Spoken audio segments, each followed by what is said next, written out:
Airbnb ou Booking, quelle plateforme vous rapportera le plus en 2024? Tu veux savoir quelle plateforme de location courte durée va réellement booster tes revenus en 2024? Alors vous le savez les amis, quand on lance un business en location courte durée, l'une des questions que l'on me pose régulièrement c'est ça là, est-ce qu'il faut se mettre sur Airbnb ou aussi sur Booking? Si tu penses que travailler uniquement avec Airbnb suffit, détrompe-toi mon ami, reste avec moi. Je vais t'expliquer pourquoi diversifier tes canaux de réservation est essentiel pour maximiser tes revenus en 2024. Es-tu prêt à découvrir la vérité sur Airbnb et Booking? C'est parti. Avant de commencer cette vidéo, je t'invite à t'abonner à cette chaîne YouTube et à activer la cloche pour recevoir les notifications, pour recevoir 1 à 2 vidéos par semaine. Dans cette chaîne, je t'explique comment j'ai obtenu ma liberté financière grâce à un business que j'ai créé de zéro, la sous-location professionnelle immobilière. J'ai lancé cette activité en 2017 sans apport et sans crédit bancaire de manière très rapide.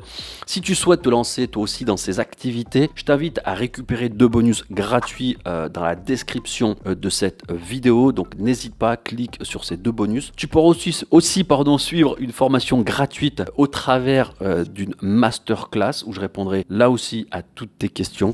Donc l'idée ici, c'est que certaines personnes considèrent qu'elles doivent être sur Airbnb, mais pour elles, Booking n'est qu'une option. Dès le départ, elles viennent de lancer leur business, elles ont peut-être un appartement et d'emblée, de suite, je vais spoiler la vidéo les amis, elles risquent de se tirer une balle dans le pied. Pourquoi je te dis ça? Car avant même de commencer à avoir leur première réservation, à accueillir leurs premiers voyageurs, elles se privent d'un des principaux canaux de réservation en matière de location courte durée, qui est Booking.com. Alors l'objectif de cette vidéo n'est pas de comparer de manière précise les plateformes Airbnb d'un côté et Booking de l'autre pour savoir laquelle est la plus importante, génère le plus de réservations, dispose de la meilleure interface utilisateur, etc., etc. Non, pas du tout les amis. Moi, je ne suis pas là pour comparer en quelque sorte ces 2 plateformes. Il n'y a aujourd'hui aucun débat sur le fait que Booking et Airbnb sont des mastodontes en matière de plateforme de réservation en location courte durée. Et je ne vais pas aller chercher un tas de données, de tableaux, de métriques, voire même examiner la santé financière de Booking et d'Airbnb pour savoir vers laquelle des 2 il faut se tourner. Je ne vais pas aller voir leur cours en bourse pour voir laquelle des 2 a un potentiel de croissance ou pas. Pas du tout les amis. Je ne vais pas perdre mon temps à cela. Vous me connaissez, je suis quand même quelqu'un d'extrêmement pragmatique. Je vais droit au but. Ça, c'est essentiel en tant que chef d'entreprise. Je vais te montrer simplement une seule statistique, une seule donnée. C'est celle que tu es en train de voir à l'écran maintenant tout de suite et qui provient du site très sérieux Statista. Et qu'est-ce qu'elle montre cette donnée? Elle montre les sites les plus populaires en France en matière de tourisme. Et on voit bien que Booking arrive largement en tête avec 56% des personnes interrogées qui indiquent avoir réservé leur séjour sur ce site au cours des 12 derniers mois, tandis qu'Airbnb arrive en 2e position avec 38%. Je ne te donne pas ces chiffres pour dire que Booking est meilleur qu'Airbnb ou qu'Airbnb, même en étant 2e, offre la meilleure expérience utilisateur, etc., etc. Non, pas du tout. Ces données sont simplement là pour te montrer que tu es face aux 2 meilleures plateformes du marché en termes de location courte durée. Donc inutile d'aller voir TripAdvisor, Abritel, Expedia. D'ailleurs, Expedia ne veut plus de nous, les petits loueurs courte durée. Pour la petite histoire, pour Expedia, un petit loueur courte durée, c'est moins de 100 unités donc de logement. Donc je te laisse en quelque sorte imaginer pour eux ce que tu représentes. Rien du tout en quelque sorte. Alors tu le sais, si tu suis la plupart de mes vidéos, je suis quelqu'un d'extrêmement pragmatique, je te l'ai dit déjà. Je vais à l'essentiel. Et aujourd'hui, les personnes qui travaillent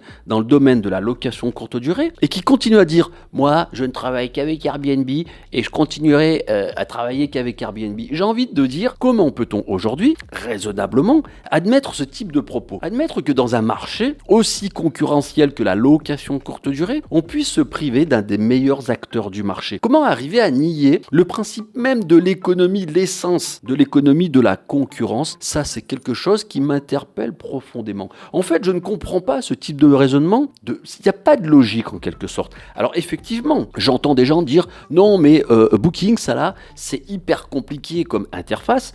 La gestion des cautions n'est pas top. Les modalités de récolte de la taxe de séjour sont plus compliquées. Et il n'y a pas de aircover, la fameuse garantie Airbnb. Et souvent, ceux qui disent cela, quand je leur pose la question, mais as-tu déjà utilisé Booking? Es-tu sur Booking? À 99%, ils me répondent non. Mais j'ai entendu dire que. Donc aujourd'hui, être uniquement sur Airbnb, je te le dis, toi là qui m'écoutes très clairement, c'est suicidaire. D'ailleurs, à ce propos, je t'invite à aller voir une vidéo que j'ai faite sur la nouvelle intelligence artificielle d'Airbnb qui peut bannir ton compte sans raison, du jour au lendemain, qui peut supprimer tes annonces sans raison, encore une fois, du jour au lendemain.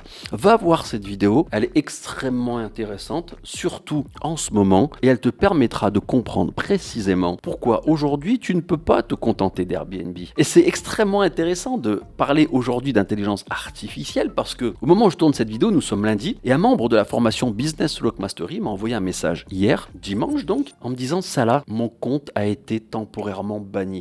Du jour au lendemain, il a 20 appartements. 20 appartements. Ça veut dire quoi quand ton compte est banni? Ça veut dire que tu ne peux plus avoir de réservation. Toutes les réservations qui ont été faites, nous sommes en juillet, pour le mois de juillet, pour le mois d'août, sur ces 20 appartements, elles ont toutes été annulées. Airbnb dit très gentiment à tous les voyageurs, votre hôte son compte a été banni, donc pas cool comme image. Et donc tu ne peux plus rien recevoir ni de réservation, et bien évidemment, tu ne peux pas recevoir d'argent de la part d'Airbnb. Et vous savez pourquoi son compte a été banni? Parce qu'il s'est frité en quelque sorte avec un voyageur, et que ce voyageur a dit à Airbnb, il a des caméras dans son appartement. Or, il n'a pas de caméra dans l'appartement, il a un sonomètre. Alors, le voyageur fait la différence entre une caméra et un sonomètre, mais il a voulu en quelque sorte se venger de cet hôte avec qui il n'était pas d'accord sur un sujet, je ne sais plus lequel, et Airbnb n'a pas pris la peine d'appeler l'hôte pour lui dire, j'ai un voyageur, nous avons un voyageur qui dit qu'il y a une caméra dans cet appartement alors que c'est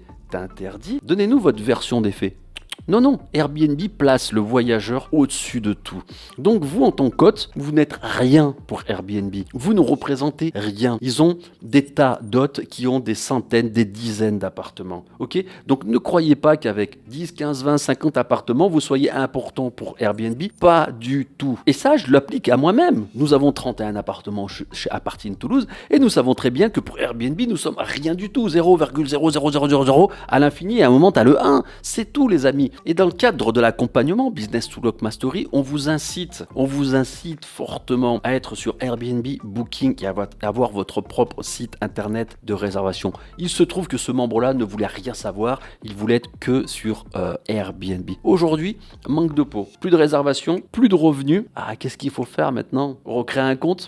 Recréer des appartements, en faisant attention que l'intelligence artificielle ne détecte pas le doublon de compte et le doublon d'appartement. Mal barré là, notre ami. Alors qu'on se comprenne bien, je ne suis pas en train de dire que Booking c'est génial et que Airbnb c'est nul, même si, très honnêtement, je suis sur Booking depuis 2017, je n'ai jamais eu de suspension temporaire ou définitive d'annonce ou de compte. J'ai déjà eu sur Airbnb des suppressions d'annonces temporaires. Pour l'instant, je touche du bois, comme dirait l'autre. Notre compte n'a jamais été suspendu temporairement ou définitivement. Je suis simplement en train de te dire qu'aujourd'hui, tu ne peux pas compter que sur Airbnb, qui est effectivement une plateforme extrêmement puissante, notamment en termes d'expérience utilisateur. C'est la raison pour laquelle beaucoup de personnes ne passent que par Airbnb et elles ont tort. Je te dis simplement qu'aujourd'hui, tu dois aller sur Booking et non pas de manière obligée ou dépitée, comme j'ai pu l'entendre, mais parce que tu es un chef d'entreprise. Et quand tu as une plateforme qui représente 56% du marché en termes de réservation, tu ne peux pas ne pas t'y intéresser. Tu dois te former à cette plateforme et quelles sont les conséquences de ne rester que sur Airbnb?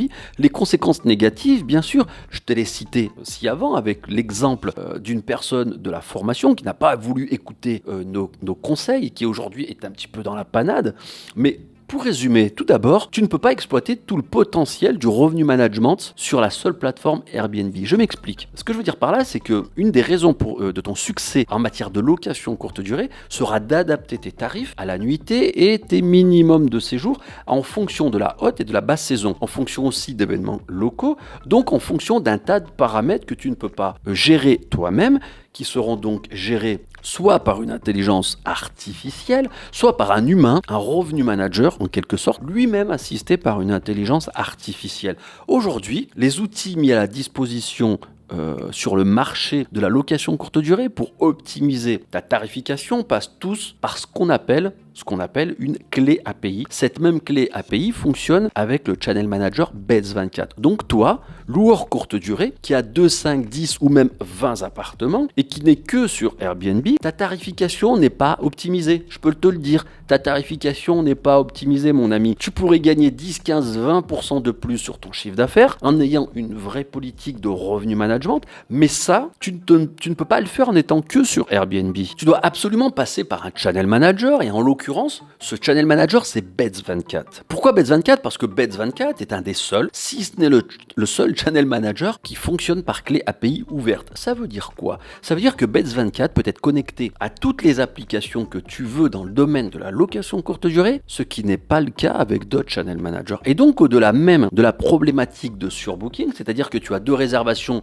qui tombent aux mêmes dates, parce que tu utilises encore ce qu'on appelle la synchronisation ICAL entre Airbnb et Booking, cette synchronisation qui est un outil informatique d'un autre temps obsolète, nul. Donc je disais, au-delà d'avoir un Channel Manager qui va synchroniser en temps réel tes réservations, ce Channel Manager va aussi te permettre de piloter tes annonces sur Airbnb et Booking de manière beaucoup plus intelligente, efficace, structurée, ce qui va te faire gagner du temps, de l'énergie et de l'argent. Bref, tu l'as compris, le fait d'être sur Booking est intimement lié au fait d'avoir un Channel Manager. Souvent, les gens disent « Moi, je ne reste que sur Airbnb car je n'ai pas besoin d'un Channel Manager. C'est pour ça que je ne vais pas sur Booking. Parce que si je suis sur Airbnb, mais aussi sur Booking, je serai obligé d'avoir un Channel Manager. » Et ils ont en partie raison. Donc, ils restent sur Airbnb uniquement. Je te le dis régulièrement, chez Apartine Toulouse, nous avons 3 canaux de réservation, Airbnb, Booking et notre propre site internet direct de réservation. Airbnb, c'est environ 30-35% de notre chiffre d'affaires, Booking 55-60%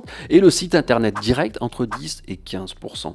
Donc si tu veux être parmi les top loueurs de ta ville, tu dois absolument être sur Airbnb, bien sûr, hein. Personne ne dira le contraire, Booking aussi, et tu dois avoir ton propre site internet direct de réservation avec une vraie politique commerciale qui incite les voyageurs, les bons voyageurs à revenir sur ton site. Et avoir son propre site internet de réservation t'oblige à avoir un Channel Manager. Pourquoi ? Parce que le site internet de réservation doit bien aller chercher les informations sur tes logements, leur disponibilité, leurs tarifs, quelque part. Et les sites Airbnb et Booking fonctionnent avec des clés API dites fermées. Donc, elles n'autorisent pas la communication d'informations vers d'autres applications. Donc, aujourd'hui, ceux qui ne sont que sur Airbnb et qui donc n'ont pas de Channel Manager ne peuvent pas avoir de site internet direct de réservation. Et je vais te démontrer cela avec une étude qui est le baromètre, toujours de l'Institut Statista, en quoi cette décision de rester sur Airbnb seulement peut avoir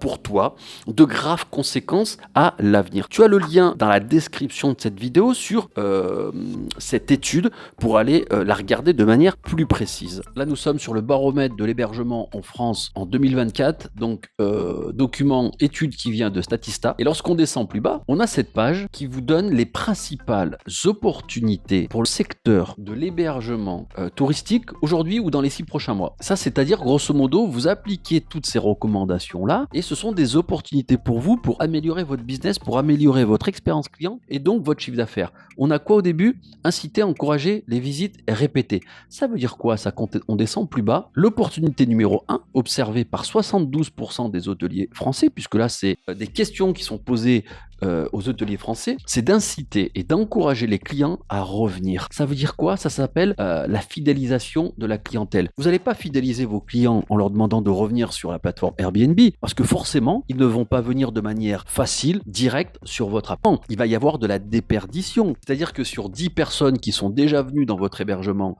et qui souhaitent revenir dans ce même hébergement, ces 10 personnes vont aller sur la plateforme Airbnb. Vous pouvez être sûr que vous allez en perdre plus de la moitié. Il y en a certains qui vont regarder peut-être les appartements appartement qui est aux alentours du vôtre et qui vont se dire il était bien l'appartement chez Salah, mais celui-ci est encore mieux. Ok, donc ça, ce n'est pas possible. Le retargeting se fait exclusivement sur votre site internet. Et chez nous, chez Business sous Lock Mastery, on le fait avec une politique commerciale bien pertinente, bien précise, de manière à ce qu'on ait quasiment zéro entre le moment où le client va séjourner chez nous via Airbnb et Booking et le moment où il va revenir, mais sur notre site internet. Donc ici, quand vous voulez inciter et encourager les personnes, les voyageurs à revenir dans votre logement, vous devez le faire via votre site internet. Et ça, vous ne pouvez pas le faire, bien évidemment, si vous avez simplement le site Airbnb.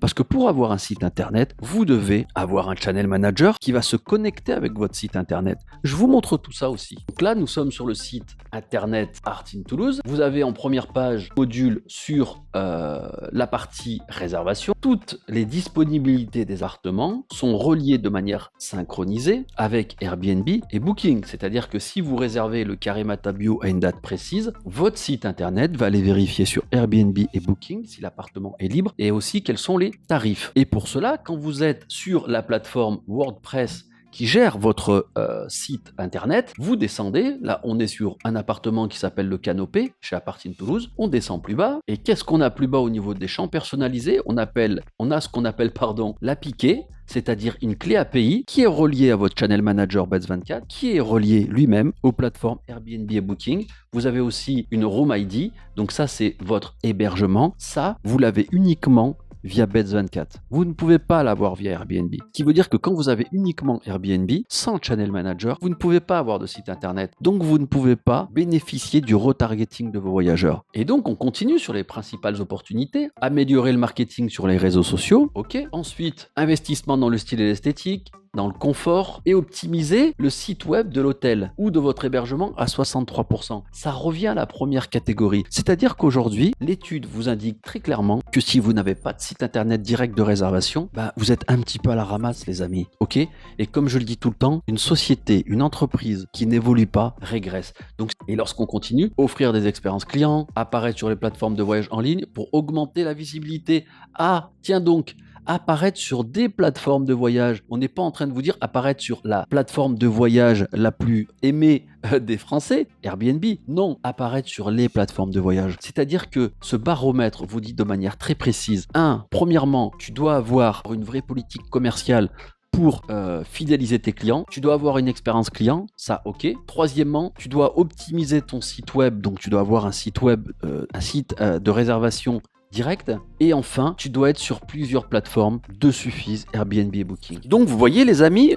comme je le dis souvent, je suis quelqu'un de pragmatique. Je regarde simplement les données, les chiffres. Aujourd'hui, être seulement sur Airbnb, c'est suicidaire. Je vous le répète, pour ceux qui ne comprennent pas, être uniquement sur Airbnb, c'est suicidaire. Tu dois être sur Booking et tu dois avoir un propre site, ton propre site internet direct de réservation. Dans notre programme d'accompagnement Business sous Lock Mastery, on t'apprend à créer des annonces pour être bien classé sur Airbnb et Booking. 2, on t'aide à créer ton propre site internet de réservation. 3, on te montre comment retargeter les meilleurs voyageurs sur ton site internet. 4, on te montre comment connecter ton site internet par clé API avec le Channel Manager Beds24. 5, j'espère que j'aurai assez de doigts, on te montre encore comment utiliser le Channel Manager Beds24. 6, on te montre comment connecter ton Channel Manager Beds24 avec les meilleures applications du marché pour suivre et gérer ton activité. 7, on t'aide à piloter les femmes de ménage, gérer les chiffres, tes prix à la nuitée, ton taux d'occupation, ta durée moyenne de séjour par appartement. On t'aide à tout traquer avec Beds24 en lien avec une application qui est My Business BNB. On te montre tout cela et ça en étant que sur Airbnb, tu n'auras jamais toutes ces informations. Tu n'auras pas moyen en étant que sur Airbnb de traquer toutes ces infos. Et comme tu le sais, un bon chef d'entreprise, pour pouvoir améliorer son chiffre d'affaires, son expérience client, il lui faut de la data, des métriques. Ces métriques-là, tu vas les chercher où? Que sur Airbnb? C'est pas possible. Il te faut des métriques par canal de réservation de manière à pouvoir isoler un appartement qui serait en quelque sorte un peu plus défaillant que d'autres et mettre en place des actions correctrices de façon à augmenter l'expérience client et donc le chiffre d'affaires sur cet appartement qui serait possiblement à la traîne. Donc globalement, aujourd'hui, tu as deux choix. Soit tu continues de manière obstinée à refuser d'écouter le marché, à refuser d'écouter l'industrie en quelque sorte de la location courte durée, soit au contraire, tu acceptes qu'aujourd'hui, ce secteur d'activité est très concurrentiel, que tu dois bien évidemment avoir une expérience client forte, mais que surtout en termes de plateforme de réservation, tu dois être sur Airbnb, sur Booking et avoir ton propre site internet, tout cela piloté par un channel manager qui sera connecté avec des applications, t'aideront à automatiser ton activité, à déléguer de manière intelligente et à suivre tous tes résultats pour les optimiser. C'est cela et uniquement cela qui t'amènera à être parmi les top loueurs de ta ville en matière de location courte durée. Voilà les amis, maintenant tu sais pourquoi il est crucial de ne pas se limiter à une seule plateforme. Utiliser à la fois Airbnb et Booking est essentiel pour maximiser tes revenus, éviter de te priver d'importantes opportunités de réservation, diversifie tes canaux et optimise ta gestion avec des outils comme un channel manager pour rester au top. Si tu as trouvé cette vidéo utile, n'oublie pas de liker, de t'abonner à la chaîne et de partager cette vidéo avec d'autres passionnés d'immobilier. Abonne-toi mon ami, ok? Tes commentaires sont toujours les bienvenus. Alors dis-moi ce que tu en penses et si tu as d'autres questions, bien évidemment, je suis là pour t'aider. N'hésite pas à me les poser en commentaire. N'oublie pas de récupérer tes bonus gratuits dans la description de la vidéo et encore une fois, n'hésite pas à aller regarder ma masterclass gratuite si tu veux apprendre à générer 2500 € par mois en sous-location en partant de zéro. Et si tu es prêt à te lancer dans la sous-location professionnelle, tu peux aussi réserver ton appel avec moi pour un bilan personnalisé. Ensemble, nous pouvons élaborer un plan d'action sur mesure adapté à tes besoins et à tes objectifs. Clique sur le lien dans la description de cette vidéo pour réserver ton appel. C'était Salah et comme toujours,